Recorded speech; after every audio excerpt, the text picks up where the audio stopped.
The Transportation Advisory Committee meeting of Tuesday, November 20th, 2018 is called to order. Kim, would you call the roll, please? Yes. Mr. Anderson? Here. Mr. David, absent. Mr. Lyman? Here. Mr. Jessic? Here. Mr. LaSalle? Here. Mr. McElrath? Here. Mr. Mitchell is here, but finishing another meeting. And Mr. Tong? Here. Okay, item 2, approval of the minutes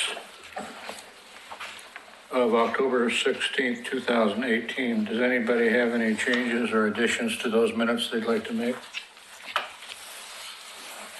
Seeing none, all in favor say aye. Aye. Aye. Opposed? None. Citizen comments. I don't see any citizens out here for comments. Item 5, new business discussion items, the TAC membership and upcoming interviews.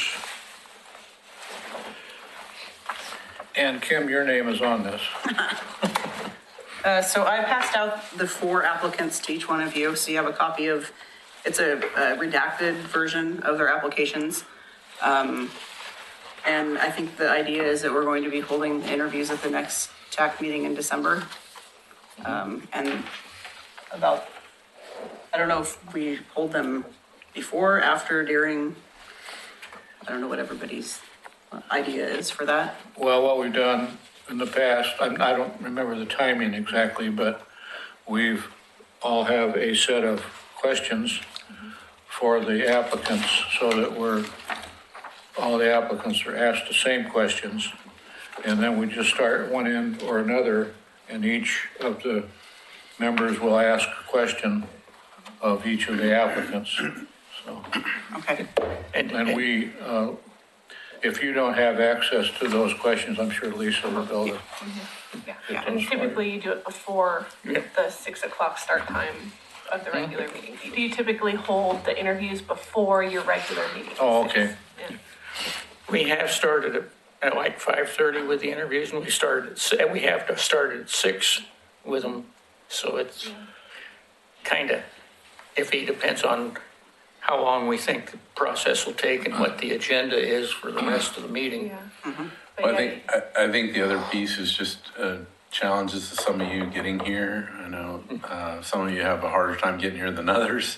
So if we started something at 5:30, is that something, is that Mary? I think I could make it. Okay. Okay. Good with me. You're good? Okay. So I like the idea of starting at 5:30. We'll have some dinner here at 5 then, and we'll just start at that. We'll have the recorder here. They'll need the idea is to get those recorded. Yeah, we'll definitely have the questions. It'd be nice if we could send the questions out again. See if we've been using the same set of questions for a while. I don't know if you want to make any adjustments to that or not, but we could do that. And then, hold those interviews. I think the other little piece was just kind of how we score those. Like, I'm trying to remember, did we not do like we didn't have a lot of discussion about it. We just had voting, and then we accumulated all that and put the candidates in. rank them 1, in 2, order. and 3, or however many you have. You rank them, and you just rank them on a piece of paper rather than discussing them. And then last time you handed them over to me, I tallied them up and told you which ones in which order. Yeah. And then I think we allowed, was it 10 minutes or 15 minutes per? It was I think we scheduled them every 15 minutes, but they really don't take that long. They don't take that long. And I should like to point out too, you're going to need one more member than quorum, Yeah, that's right, because because I won't be able to talk to myself. correct, yeah. and then that recommendation goes to the mayor for final. How many positions are we filling? 3, I think. 3. Interesting. Yes, so that's the plan, unless, Mike, welcome to the club. Sorry. That's okay. Urban renewal exec session. Is it possible for you to be here at 5:30 next meeting, Mike, so we can start the interviews of the And that date is it's the 18th of December. Sure. Yeah. Okay. All right. Okay, item 5B, vehicle registration review. Okay. So some of this, I'm feeling like some of this information has been floated to you already, but and I'm sure it has because we talked about developing a letter of recommendation. Yeah. I don't know if all the information that we provided was here. I think this colorful chart that shows the 3 different scenarios, I can't remember if we shared that. But really what we're just giving you an update on is the Board of County Commissioners is continuing to consider the idea of a vehicle registration fee. And really the scenario was, and what you have in your packet is just showing really Clackamas County is the one county out of the 3 metro counties that doesn't have a vehicle registration fee, or what they're saying they don't have any local funding option other than gas tax. So they're planning to make that determination. And as far as I know, the county commissioners will vote on that soon.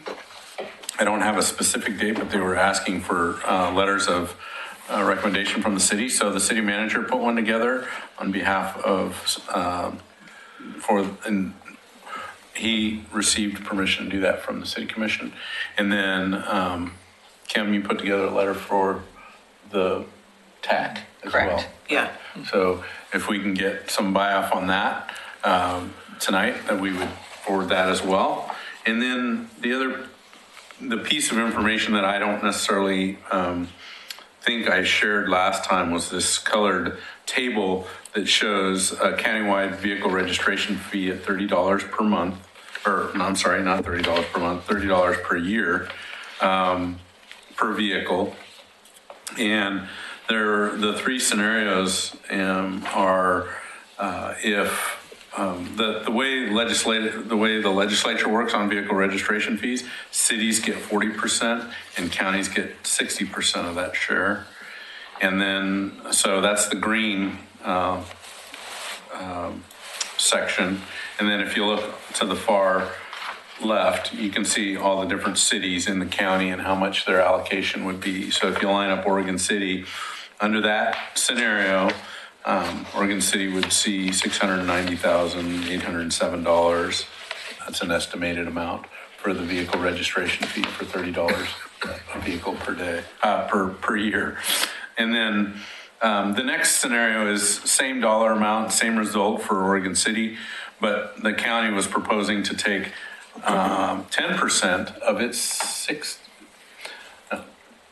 instead of taking the full 60%, they would take 10% of the vehicle registration fee and plug that into what they're calling a countywide strategic investment fund.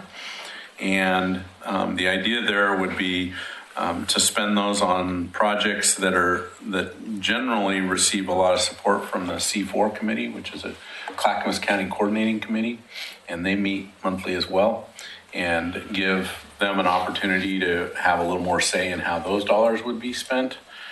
And then the third scenario was taking a little bit of the cities and half of the cities and a bigger percentage of the counties and put a bigger allocation in that county strategic investment fund.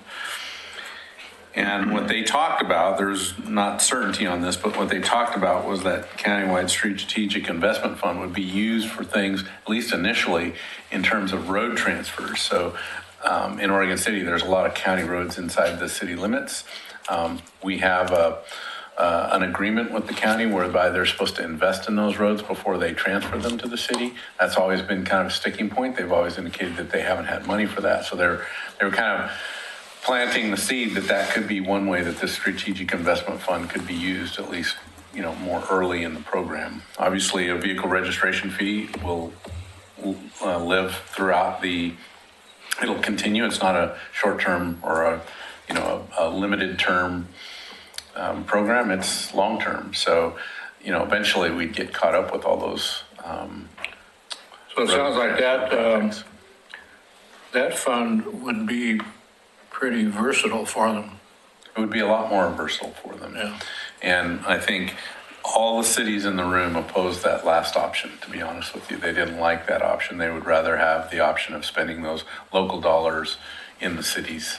And but they did like the middle version, or the version in orange, which didn't really touch the city's 40%, but allocated 10% of the overall total to the strategic investment fund to help kind of work on those. Well, I could see the cities coming to the county and making their point for spending some of that 10% within the city limits. That's right. Yep. Especially on those roads, like Abernathy's a good example of that. That's a county road inside the city jurisdiction. And potentially I can see Lifesay Road being annexed sometime. Right. That's pretty sad. Yep. Pretty sad road. So anyway, just an update. I don't know if you've read the letter, but I guess we would like if we could get some. I don't think we need a motion here, but is everybody okay with Bob signing the letter and us shipping it to the county? I'll move that the committee recommend that our chairman sign the letter as drafted. I'll second it. Okay. All in favor, say aye. Aye. Opposed? None? Okay, that was easy. We just voted against our own votes. I mean, Washington County, I mean, they really have a successful program. And I mean, when you're driving out there, the roads are, I mean, pretty good shape. And I mean, look, they're collecting almost $49 million a year. It's pretty impressive. Okay. Item 5C, Transportation System Plan Project Accomplishments. And after I looked at that list, it's pretty impressive. Yeah, so there's two lists. There's one that's all-inclusive that's in your packet here. That's the list out of our transportation system plan. And it has just kind of all the projects. I forget the number that we have, but there's several $1 million worth of projects in there. And $373 million worth of projects, I think is the grand total. Some of that would be funded through system development charges, which occur when a new developer builds something in Oregon City, they pay a system development charge. So that's that. The one that's in your packet is that. But what Bob had asked for, and at first I cringed about having to do this because I was thinking that's a bunch of work, and really it was. But Dana Webb did most of it, so that was a good thing. But we looked her and I both looked at the list, and through our combined recollect, kind of put this memorandum together that includes projects that have been either completed or partially completed or in the hopper to be completed, near-term hopper to be completed. So just trying to give you some information about those projects. There is surprisingly a lot of projects that have been done. And we want to dig deeper into that, I think, after going through this exercise, and both create a graphical representation of that so you actually see this bigger list has a set of maps that go along with it as well. And it shows all these projects. So it'd be nice to have, a mapped version of this one as well. Yeah. And not have to go through that every year, but think of it as a 5-year update. Also go through the old list, kind of strike those that we've done. I think that would be helpful for us. And then maybe sitting down again with the DKS and Associates helped us with our TSP, just kind of make sure we're thinking the same thing with regard to accomplishment. And that'll help drive future capital projects for us as well, to make sure we kind of focus where we need to. But so that's just an informational piece. Other than that, I wasn't planning to go through it too much, but I'm happy to answer any questions. Would you be able to put together like 2 pie charts? One that shows like the whole list and completed by just each project is one and it's one share, just how much is completed, how much is in progress and how much is underway. And then have another one that shows it by dollar. Okay, so you get you two different ways of seeing where we're at by project number or by amount of money. I'd be interested in that. Yeah, to actually look to see whether we could have completed half the projects, but if they're all the least expensive ones, then it's not a good reflection of overall. So try to reflect that. Well, also, there are some projects that are tied in with other projects, so it'd be kind of hard to figure the There's a little fiscal impact of it. There's a little bit of that too that we noticed. There's projects that maybe we've completed. Maybe a developer has completed a couple thousand feet of sidewalk, but the overall reliability is 10,000 feet of sidewalk or something like that. So we'll keep working on that. But I get what you're trying to get to, which is a better representation of really the value and how much value. We may have a $373 million project load. And while there's a lot of projects on this list, we may have only completed maybe, $5 million worth of projects, right? But you say, there's 300 projects. Well, we've done 150. Right. I think this exercise alone helps you guys It really does. It was understand where you are and how far have you traveled and how much road there is in front of you. Plus, it's a start on the update of the next transportation systems plan. There you go. Yeah. So all good things, but it's a work in progress. So we'll keep bringing that back in various forms. But that's where we're at right now. Okay, quick question, Mr. Chairman. So were there any particular disappointments or positive surprises as you were building this list? I remember feeling disappointed. For one, I didn't look at the list until Dana had most of it crafted. So it was a multi-page document anyway. So it's surprising how these things sneak up on you as having been completed. So just seeing a multi-page document made me feel like, oh, wow, we actually have completed a bunch of stuff here. So I don't remember feeling that. I do remember thinking as I was looking through the project list that there's a lot of low-hanging fruit in there that I think would make a big difference to the community that we could prioritize. And, school zone flashers, they're a biggie, curb ahead signs, those kind of things. Those, the pedestrian activated ped crossing signals, and just kind of talking through that, Dana and I were like, man, we could probably identify one big project that installed many of those and program that into our ability to get, we need somebody to deliver those projects or at least work with the consultant to deliver those. But yeah, it seemed like those were things that I saw that were relatively easy to fund, especially with the new gas tax that's coming in and possibility of vehicle registration fees. I mean, if you look at this project list that's included in your packet, there's the total estimated project cost, there's the non-growth share, and then there's the growth share. So some of these projects we might not have, adequate funding to complete today, right? So it's really just kind of paying attention to that and trying to figure out how we can put together a project. But I mean, having a lot of the unfunded piece or the piece that's not funded through SDCs has been a hard thing for us to deliver because we really haven't had enough gas taxes to take that on. And we're really kind of constrained with pavement dollars to pay for pavement instead of school zone flashers or, pedestrian activated crossing buttons. Also suggest that you think about ways to publicize the progress in a meaningful way, whether, say, you and some staff people are being interviewed and it's on cable TV, or whether there's a summary report that really jumps out and you give it to city council or the planning commission, just get the word out, because this kind of stuff, the accomplishments often get lost.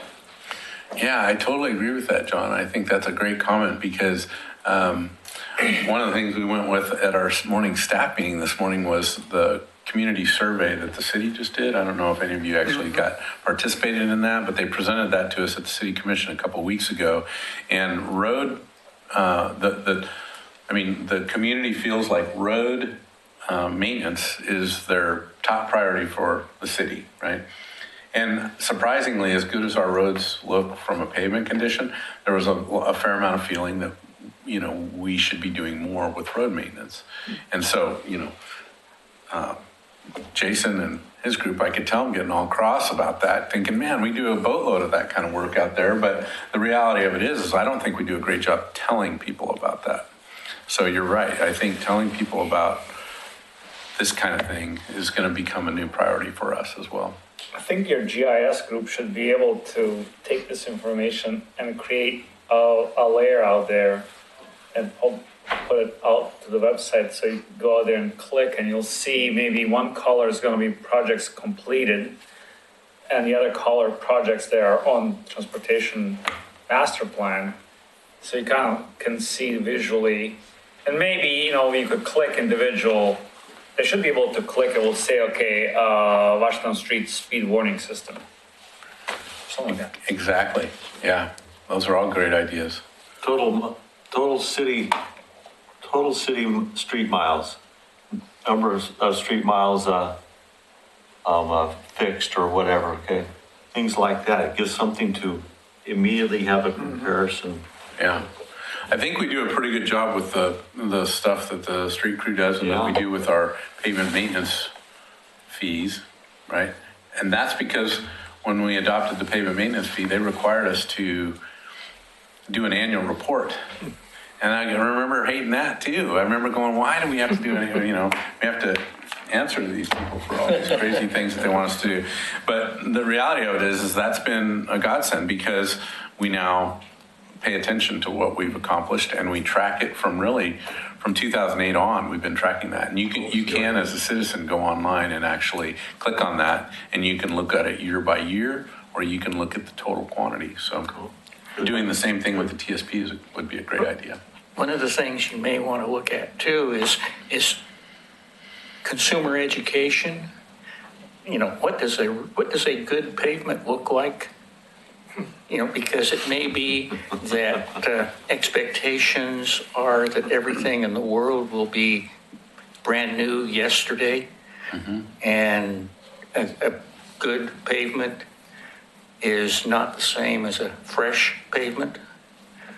And so it may be that you're dealing with some of those kind of expectations.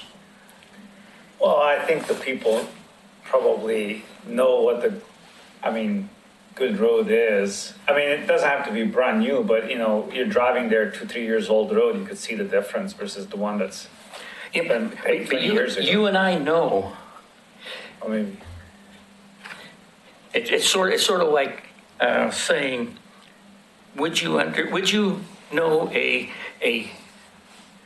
good piece of tile work if you saw it, if you weren't a tile expert? You shouldn't expect the people in the community to be pavement experts,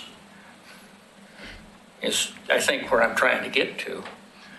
Yeah, but a little education goes a long ways in understanding that. So yeah, all good points. We'll work on it. We'll get it done next week. Well, no, I think if you're linking, somehow people could see, also maybe put in the numbers so they understand that this is how much your dollars had covered this year.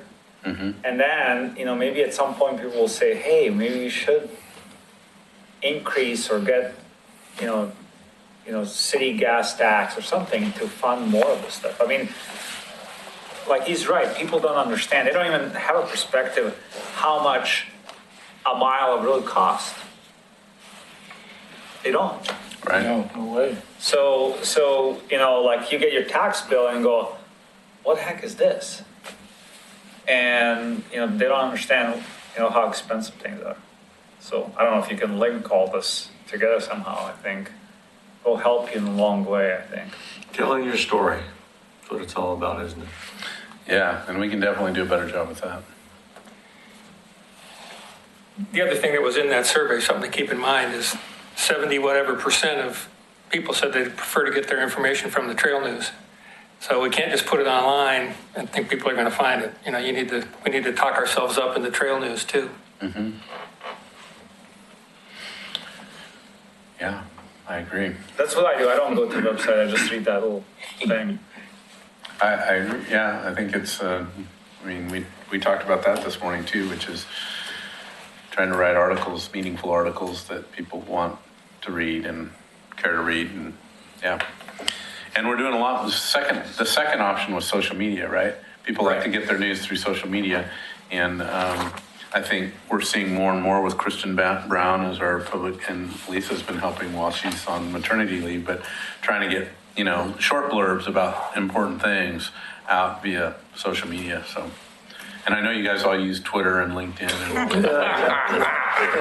And Right. Anyway, anything else on that one before we move on? I'd like to just step in here for a minute. Sir, we've already passed the citizen comments. Did you want to make any comments to the committee? No, I'm good. Oh, I'm just okay. taking it all in. Thank you.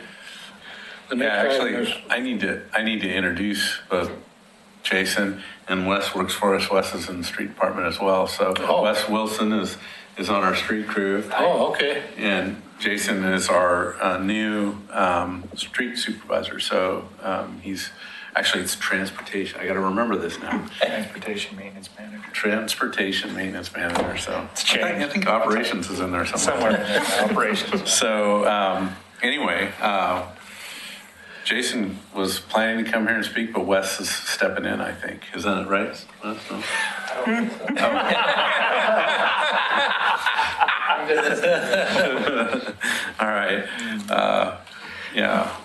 Okay, item It's all fun here. 5D, winter weather response plan. And anybody out there can present this to us, whoever it may be. It seemed time sensitive, and again, just thinking about, we're going to talk about schedule too, to think about things that this committee should be thinking about throughout the year. But so you'll see, we've asked Jason to come a little more often than what he has. I don't think you've been to, have you been to one No, of this is these? my first one. So it'd be good, I think, for you folks to hear some of the operational initiatives that go on, again, that you may not pay attention to or know too much about unless it's not quite right. And so, yeah, we thought, so that's why, given it's November, and although it was was it 50 degrees? It was pretty warm today. It's unseasonably warm, but we're going to be there pretty soon, right? So you might need to know some of this. So go ahead. Okay. So yeah, John asked me to give a little talk on how we go about our winter weather response. So I just kind of made little bullet points here. So what is the winter weather response plan for the city of Oregon City? So we don't have a bare pavement policy at the city because we don't use steel bits on our plows. We use rubber bits. So the only time we can get down to bare pavement is when it's slushy. When it's cold and it's sticking, we're not going to get to bare pavement. And that's because the steel plows are just too hard on the infrastructure, the manhole lids and the valves and the other stuff that's going on there. So there's pretty much 4 elements involved in our winter weather plan. There's the de-icing, the mag chloride. There's plowing, sanding, and then just closing certain roads. So the de-icing procedure is the same as the plow maps that you're looking at. Those are the same roads that we would de-ice first.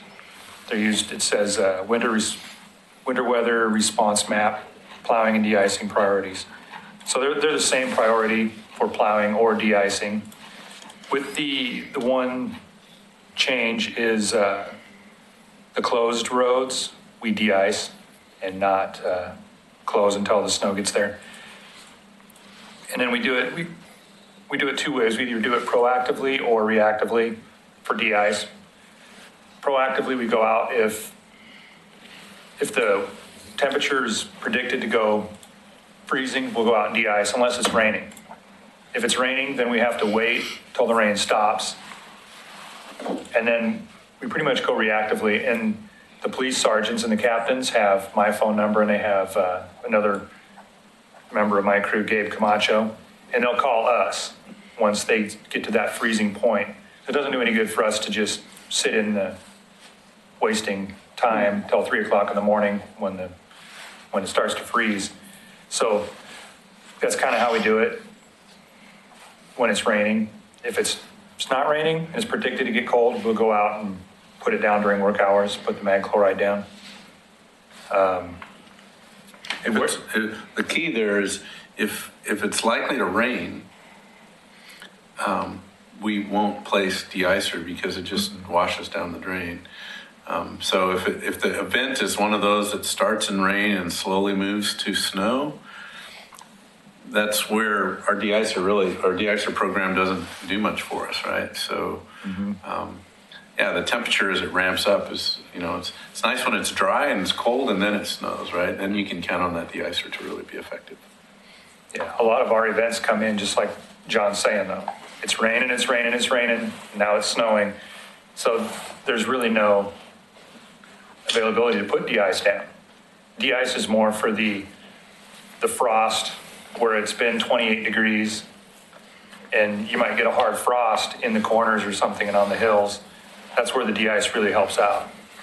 Not so much at the beginning of the snow events. It's just going to get covered with the snow and then diluted down to a point where it's no longer effective anyways. Does that de-icer do any good when it's already iced? Yes, it will. As long as the ice is not too thick. If you're trying to melt ice that's been like snow that's been packed down, it won't, you have to put so much down that it's not even feasible. Does it make it worse? You get water on top of the ice that hasn't, You do that too. that hasn't thawed? Yep. So I have a question. I see Seattle does this, and I think when we had that last set of, bad snow, that they brought salt. Have you guys looked into that? We haven't looked into salt for a couple of reasons. One, we can't store it. We don't have the storage facility for salt. You have to keep it dry all year long and all winter long. So we would have to build a facility just to house our salt. We don't have that capability right now. And we use sand. So I think until ODOT can really prove definitively that salt is a lot better than sand.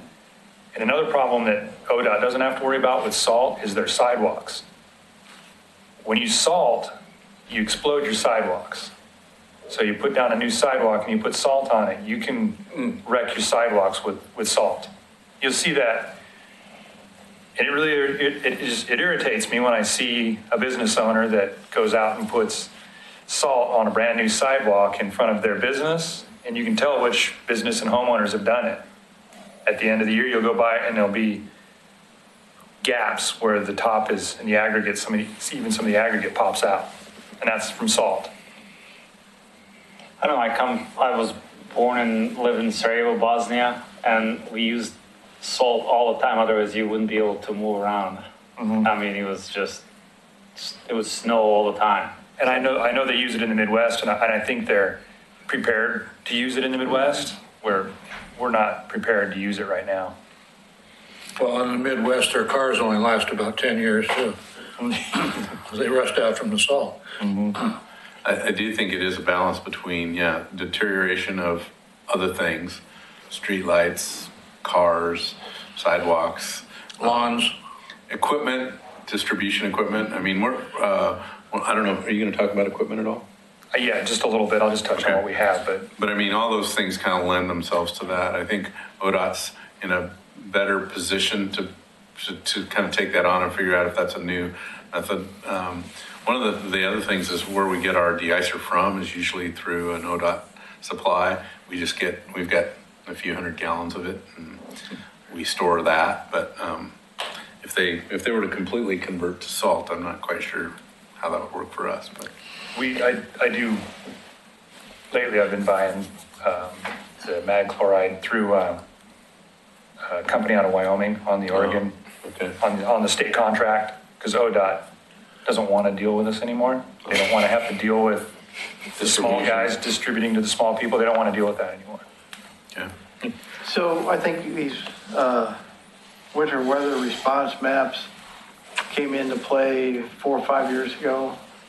And so I'm wondering if you updated them and they're reflective of what works well for you now. Yeah, we did, after the last snow event, we did update them. We put Claremont, wasn't even on the list. That's a priority 2 road now.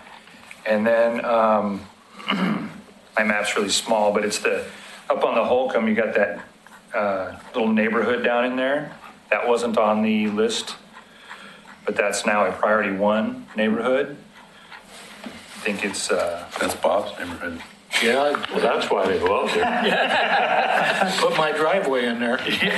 Bob said, do it or else. the little kids don't like us plowing that neighborhood though. Yeah, They told us that's where they wanted to sled.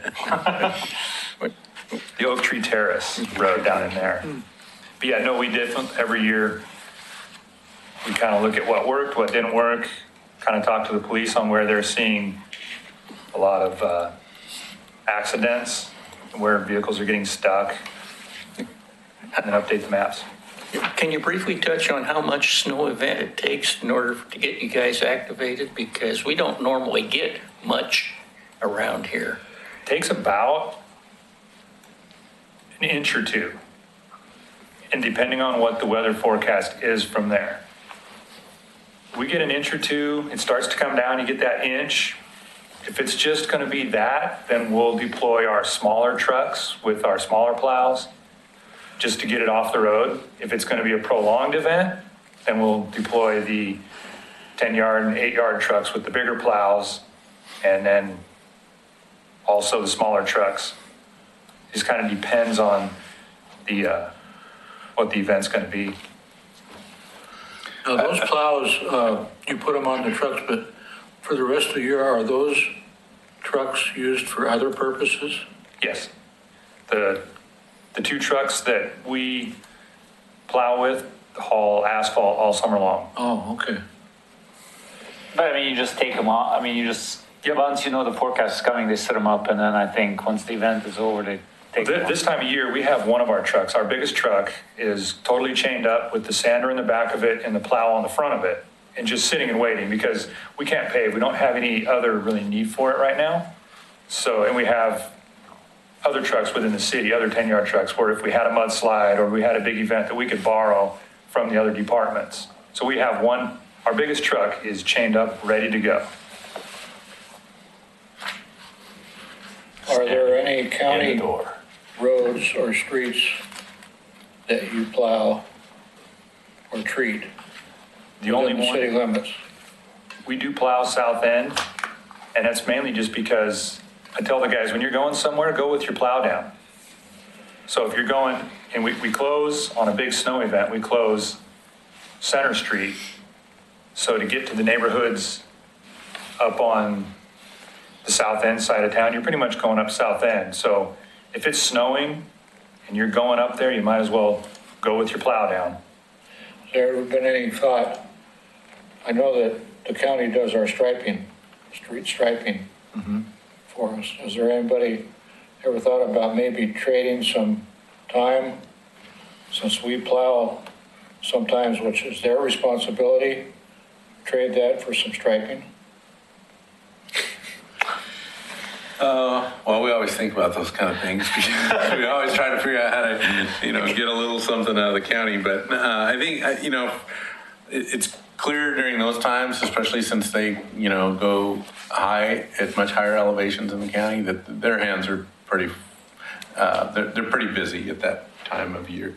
So, no, I don't think we've actually reached out to them to say, hey, you scratch our back and we'll scratch yours.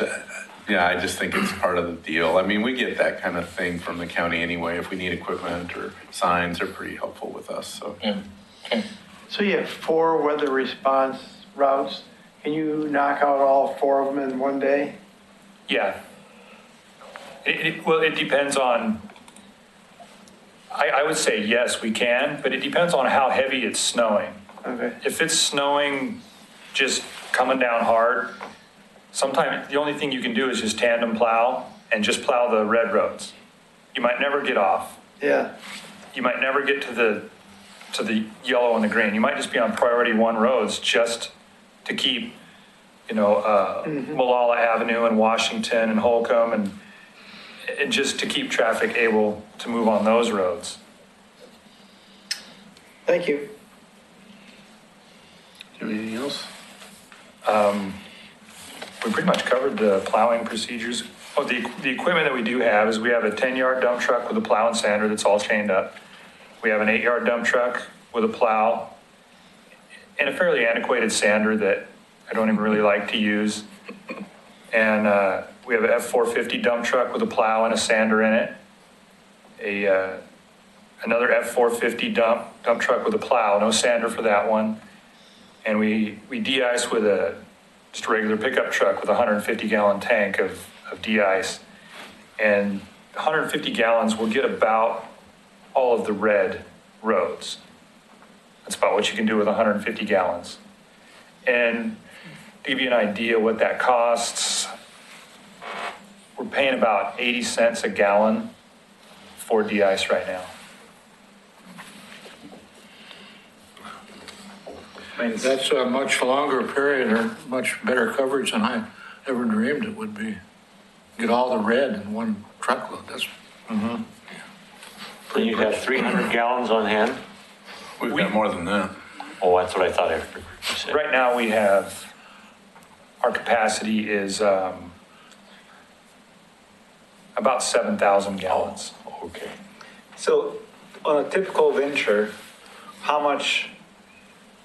many gallons do you lay down? When we're de-icing, Yeah, I mean, you're de-icing for those heavy frost events and then maybe when you get that snow event, but on average, do you go through 7,000 gallons a year or? it just depends on the year. Last year, we might have went through 1,000 gallons. I believe 2 or 3 years ago, we went through probably 6,000 gallons. Okay.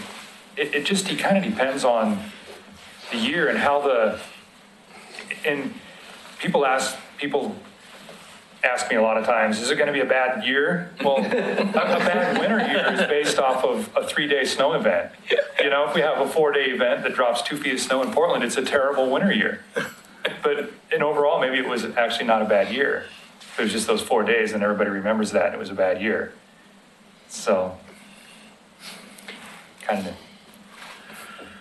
On the salt thing, I get it that there's a lot of reasons why it doesn't make sense, but it's just kind of interesting today, as a matter of fact, on OPB, driving home, and there was a report that ODOT is going to use salt on I-5 from the California border 100 miles north, and on 84 from the Idaho border 200 miles west, because they have found over the last 5 years or whatever that accident rates go way down with salt compared to what they were doing before. So interesting, we're coming back around to what we used to use. Of course, that's Siskiyou Summit and Right. Glad Canyon area. Right. Which is the 2 worst spots in Yeah. the state. Right. Okay, well, now you know all you need to know about our snow and ice response, right? Maybe more than I need to know. Maybe. Well, thank you, that was very interesting. Item 5E, the Public Works Report. I'm going to go through this pretty quick. There's 2018 project updates. I just wrote down a few projects that I wanted to touch on. First of all, Malala Avenue between Beaver Creek and 213. We had, last week we had the design team kickoff meeting, and this week they're already out there doing geotechnical work. So if you're on Malala Avenue today, you probably saw some sign of that. It was pretty early this morning. I don't know if it went through the whole day or not. I don't know if you guys noticed them out there or not, but they were working early to avoid the heavy traffic. But they've been drilling holes in Malala Avenue just to get the geotechnical work they need for the signal foundations, for the pavement analysis, those kind of things. So, I thought that wasn't supposed to start until 2019. well, the design work's starting now. Oh, Yeah, yeah. I think I saw surveyors out there doing. Surveyors have been out there, utility locates are going to be out there, so we're on a pretty fast track. The idea would be, let me think about that. What we heard from Dana today was, I think bidding about this time next year. Would that explain the red paint markings that's out there on Malala, like around Fred Meyer? Probably, yeah. No locating marks? Haven't seen them, but yeah. it's probably taggers. John, Yes, sir. so when the design team gets the preliminary design, you're gonna have any opportunity for public input, or what's the plan there? We are. I mean, it's a interesting kind of an audience there because the overall community is obviously interested. There's probably that smaller, more like a neighborhood community that's interested. And then you've got the business community Yeah. that's interested, you know, so trying to figure out how to hit all those groups with the appropriate messaging is something we're actually, one of the big topics of the kickoff meeting was the public involvement and information plan and drafting that up and trying to figure out how to hit those audiences They at the work right with the time. chamber on the business community? Do they work with the chamber on the business community? Yes, They have yes. some morning sessions, they get quite a few turnout, so if you were the program for that, it might be a good opportunity there. Yeah. I think for businesses, we're going to be pretty targeted on that corridor, Yeah. right? Because some of them will have driveways affected. Obviously, we've got a lot of work to do, so neighborhood impacts, but yeah. Vance, that's probably something for you to share with them. That we're working in that direction and we want to hit that right because Not to mention the bus route TriMet's out there, yeah. and the post office. Yeah. Could you refresh our memories what the length of Molalla that entails? Oh, boy. It's from Beaver Creek, right? Yeah, it's from Beaver Creek to 213 or close to 213. I want to say 40. I don't remember. 4,000 feet. I don't quite remember. But basically from Beaver Creek to 213. Yeah. When would you anticipate the public input portion? Well, we were talking about that. We were talking March is probably a target time. I mean, part of the problem is we want to have something to show them. Sure. Right? So we've been talking about strip maps. It's one long corridor, so having a nice long strip map of that would be helpful. And understanding with a little more certainty which properties we actually need right away from. Knowing a little bit more about the impacts based on one of the big adds to that project is we are adding a 24-inch water line that's going to go most of the length of the project, and that wasn't originally part of the plan. We just came to the realization that we really needed more capacity in our water system, and so we're adding that element, which is going to take. It makes our schedule look pretty tight. Is there an end date for the money supply? Well, yes, I'm sure there is. So 2019, 20, and 21 was the grant period. They let us go early. If we had to go late, would they let us go late? Probably, but we're doing our best to get it done early. I'm sure you could get probably an extension if you needed to. Yeah. But we don't. Especially It's if only we're 2018. We weren't supposed to get the money until 2019, so we're ahead of the game, right?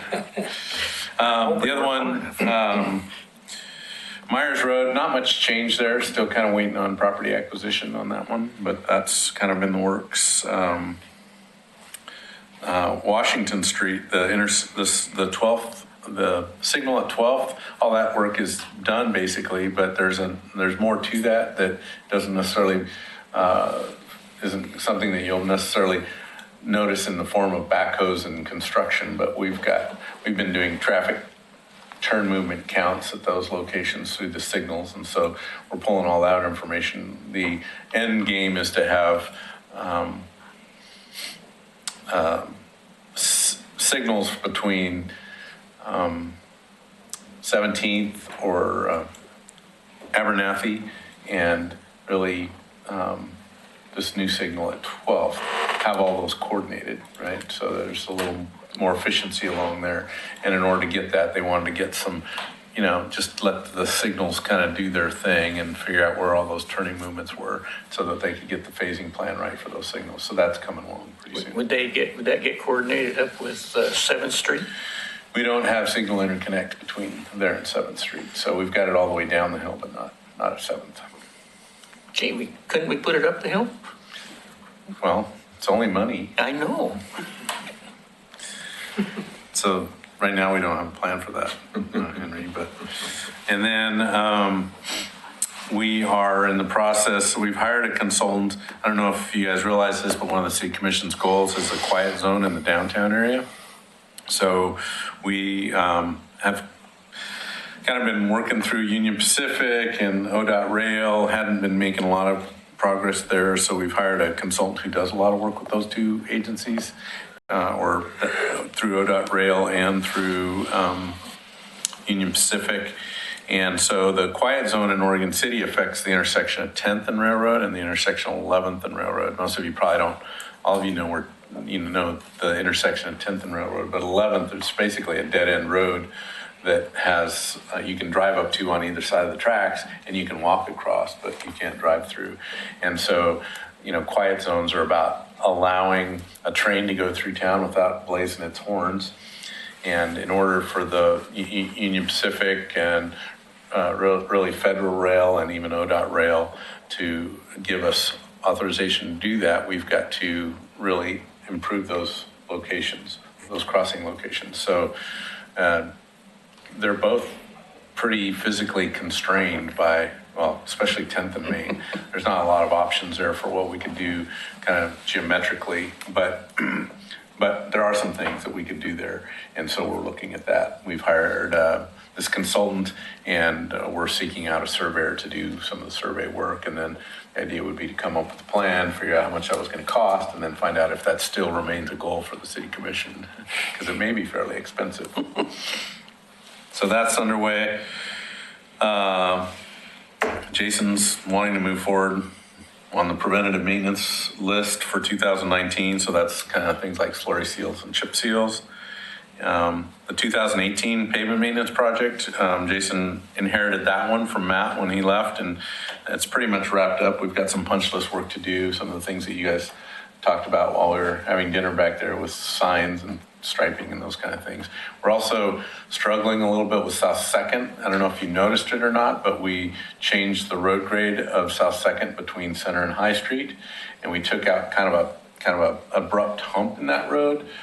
And so it's much better now for vehicles, but we've got some transition problems on the side, so we're looking at some redesigns for some of the private property owners on that block of South 2nd Street. So yeah, I think I've seen people out working on it. yeah, it's been kind of a challenge right there, but we'll get her. And then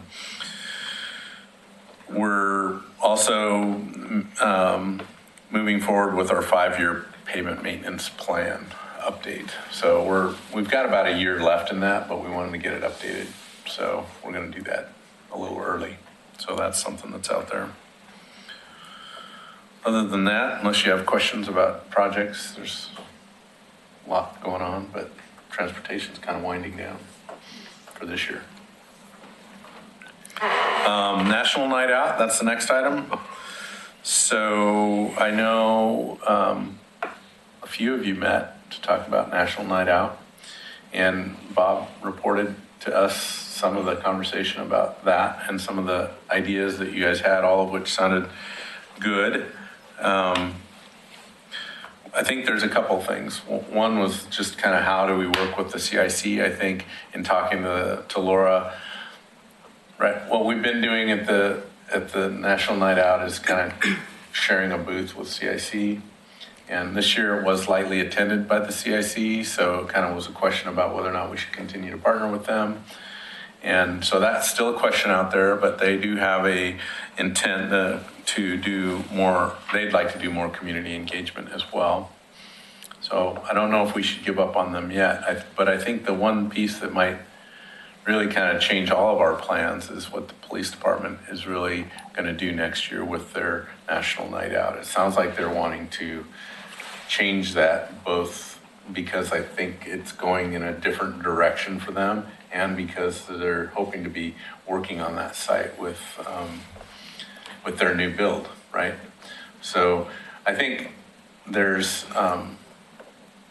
still opportunity for coming up with a plan that's more public outreach, and I'd like to keep talking about that, but I just don't know about National Night Out right now and whether or not that makes sense for us to continue to pursue. And if so, we need a venue for doing it, sounds like, because police department are probably gonna do something different. And I don't think they've formally made that decision.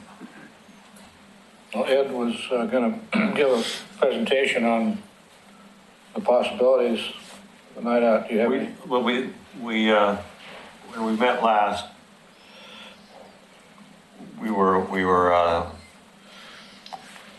there's not much change from what we had, the concept of what we had, what the details might change.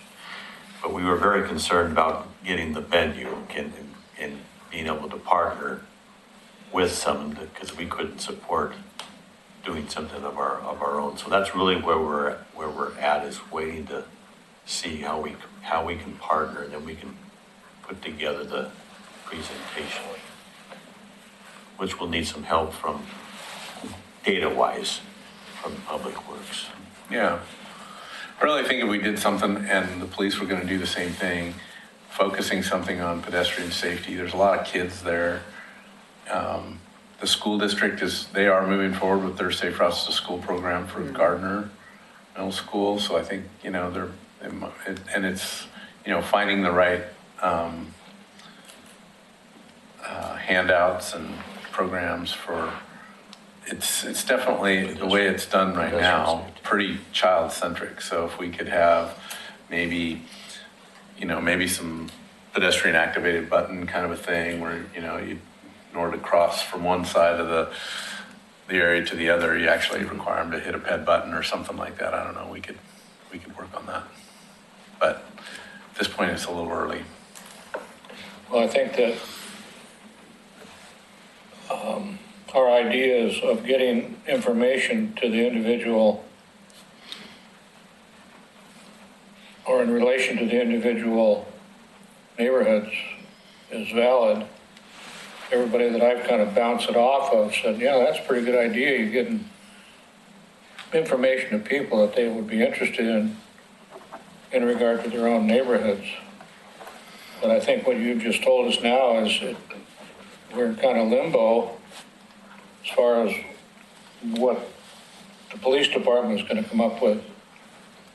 So I personally don't think we need to do any further. Not till, I think until we see what their vision is and how then we can fit in with their vision of National Night Out. Yeah, so we'll dig into that and get back to you. Okay. Thank you. We'll bring it up next month. Okay. Just keep reminding you. The next item is the I-205 update, and I don't have much of an update, to be honest with you. I know ODOT is continuing with, they found, a small pot of like $17 million or something like that to continue with the design work. So they're moving forward. $17 million. Yeah. That'll probably help complete the design work. Does that get them a week worth of design? It must be expensive. I did talk to Phil Lewis, who told me that he met with them actually today to talk about some of the appraisal information on because they're proposing to access the park on either side of the bridge. So there's a value associated with that. So they're talking about how to get to the appraised value and what the programming is of that property and how their impact will impact the city. financially. So that's good news, I think. Which park? Oh, just beneath the bridge? Yeah, it's both sides of the bridge, John Storm Park on one side, and then Sportcraft and the boat ramp on the other side. So those are both park properties. I don't have much more on I-205. Haven't been keeping too close touch on that one. Good news on alternate mobilities for Beaver Creek and Highway 213. The Oregon Transportation Commission approved that last week. So, all the public involvement process that went through on getting that deviation from the state standard was submitted to them, and they've approved it. And it means now that more congestion is okay? A little more congestion is going to be okay. We've already included the projects that came out of that recommendation in the TSP and in the regional transportation plan. So I don't know when we're going to build those projects, but I think the hurdle was getting over the alternate mobility standard and getting that adopted so that, the planning department can go through with zoning of that area. And if a new development were to come in, they would be allowed to proceed.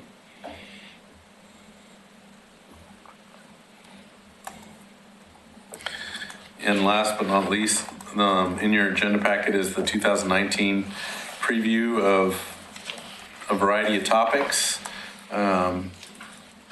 And really, Vance, some of this is from our conversation a little bit. I was just trying to figure out how to, I know we do some goals, which we haven't really met and talked about goals yet for this committee for 2019, but trying to put good information in front of you and plan for that a little better is kind of what I think I've heard from some of you. Vance and I talked about it most recently. And so just trying to think about a 2019 agenda is kind of was our approach to how to get there, and bringing in a lot more topics from the street department I think is important, because again, it seems like getting that message out is something that we have been missing. So there's a lot of Jason in here. We're going to hear a lot from Jason. So, and maybe, should we put Wes Wilson's name? Get a couple of Wes in there. All right, we'll put a couple of Wes in there too. And so anyway, there's more. I mean, we obviously our agendas sometimes come together kind of late. It'd be nice to get on top of that a little bit more, but there's just not enough hours in the day to be. I find it hard sometimes to get together with whether it be Lisa or Kim and figure out what exactly we should be bringing to you, and is it timely information, or have you already heard it, or do we have enough to really kind of give you an informed update? But this should help. Something you might add is the nomination and elections of the new chair for the TAC, and that will be either January or February, depending on when the mayor makes his announcements of who he's going to assign to the TAC.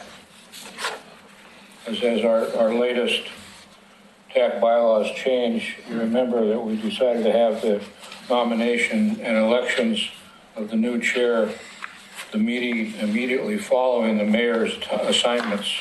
Okay. It sounds like the mayor announces the appointments at the first city commission meeting of 2019. So, Depending on weather. yeah. The last couple of years, our meetings have been messed up. Well, we just heard about the great, response plan when it snows, so I'm not worried about that. No problem. Yeah. Yeah, but every once in a while, the power goes out on Tuesday nights. We will do a great job getting the roads ready. Whether you guys really want to get out and fare that weather or not is a whole nother story. Oh, hey, I can walk down here. It's only about 5 blocks. As a result of about 10 years ago, I'm a little bit leery of ice from now on.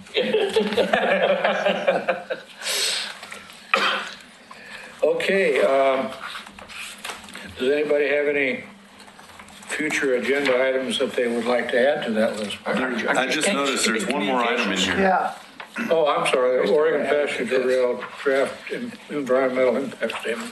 And it's been a while since I talked about this. It's actually been a while since I've heard much about this, but this Oregon Passenger Rail, I've been on a committee from a couple years ago, actually, where it's a statewide committee. I think Governor Kitzhaber was pushing for this pretty heavily when he was in office. And so they did a bunch of work, and then they said, well, we really need to do this environmental work to get to inform these concepts that we've come up with for rail, high-speed rail between Eugene, not just, well, it's Portland and beyond, to be honest with you. It goes, I think the intent is to go beyond Portland up into BC, British Columbia. But, so anyway, they've completed the draft environmental impact.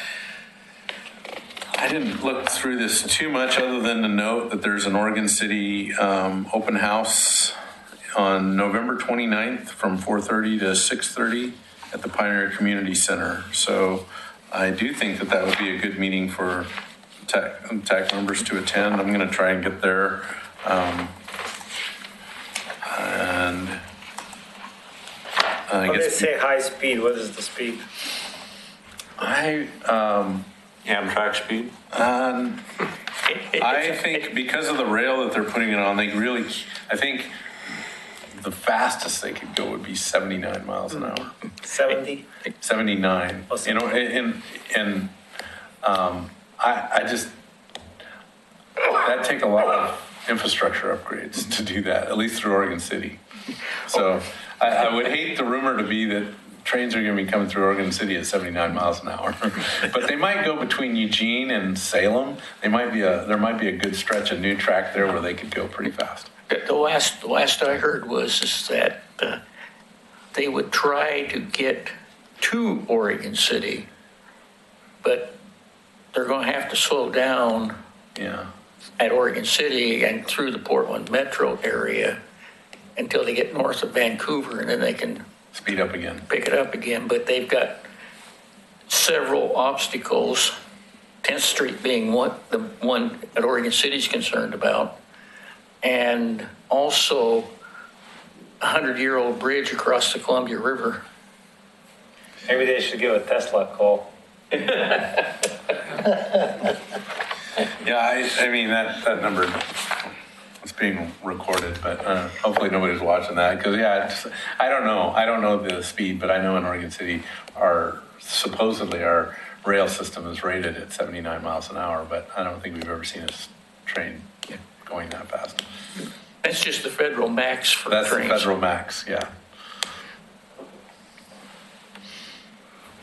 They can't even get a warning about curves ahead. That's Washington. Well, yeah. Now we're through the agenda.